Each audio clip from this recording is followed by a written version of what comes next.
Guys, hopefully you can hear me. There's a bit of a rainstorm going outside. We're going to go through calorie deficit bucket here. Got it up on the whiteboard. Hopefully this will sit nicely, and hopefully you can see this. So this is the calorie deficit bucket here, and this is how to work out what your calories do. So what we have here is a bucket, and up here we've got food. So we eat food, and food is broken down into macronutrients: protein, fat, and carbs. 4 calories per gram in protein, 4 calories per gram in carbohydrates, and 9 calories per gram in fat, and 7 calories per gram in alcohol. And we eat the food, and it goes into the bucket, and it's broken down this way. So carbohydrates will act like water in the bucket. So you put the water in the bucket. When you put fat in the bucket, it will act like oil, and it will float on top of the water. So that's the fat here floating on top of the water. And this is the carbs here. Protein will be like stones, and it will sink to the bottom of the bucket. So it doesn't matter which order you eat it, this is the way it will rearrange itself in the bucket. And this here is the gap. This is called a deficit, a calorie deficit. So the total amount of your bucket is called your total daily energy expenditure. TDEE, total daily energy expenditure. So if we look at the bucket, these are just calories. This is how many calories your bucket can hold, and the way the macros rearrange themselves is fat floats to the top, carbohydrates will kind of float in the middle, and protein will be like stones and will sink right to the bottom.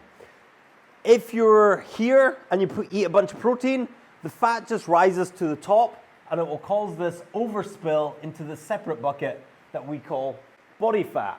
I don't know if you can see that there. So it'll spill into body fat. If you create a deficit, the body fat will come in to make up the deficit. So you've got calorie surplus when you spill over your bucket, and a deficit when you go underneath your bucket. And that's the main context of this. But these macronutrients go into different places in the body when you eat. So whatever's at the bottom of the bucket gets dealt with first. So you've got a few places that this energy or these calories can go. So you've got lean body mass. So lean body mass is all your muscles, and anything that's not fat is lean body mass. So LBM is lean body mass. Protein will go in there to repair your lean body mass. Every day you have a certain amount of protein you need, and one way you can work that out is your lean body weight, or your ideal body weight, times 2 in kilos. So if your ideal body weight is 50 kilos, multiplied by 2 is 100 grams of protein you need. So whatever your ideal body weight is, just double it. That's how much protein you roughly need per day. The other storage place you have in your body is glycogen. So glycogen is just carbohydrate storage. We store about 200 calories worth of glycogen in our body between our muscles and our livers, depending on how big and small you are. The more muscle you have in your body, the more glycogen you can store. So carbohydrates will go into this glycogen storage. Any carbohydrates that doesn't go into this glycogen storage will go over here into what we call the metabolism, or the burning part of the metabolism. So you got your RMR, which is your resting metabolic rate. That's how many calories you burn just sitting on the couch watching Game of Thrones. You burn X amount of calories doing this. And then if we add that with your activity, and activity I just like to split into low intensity activity and high intensity activity. So high intensity activity becomes more carbohydrate dominant, and low intensity activity is more fat dominant. And your RMR is kind of split between fat and carbohydrates depending on where it's going. Like say your brain, for instance, is running through your RMR, and it uses exclusively glucose, where a lot of other systems in your body will use fat.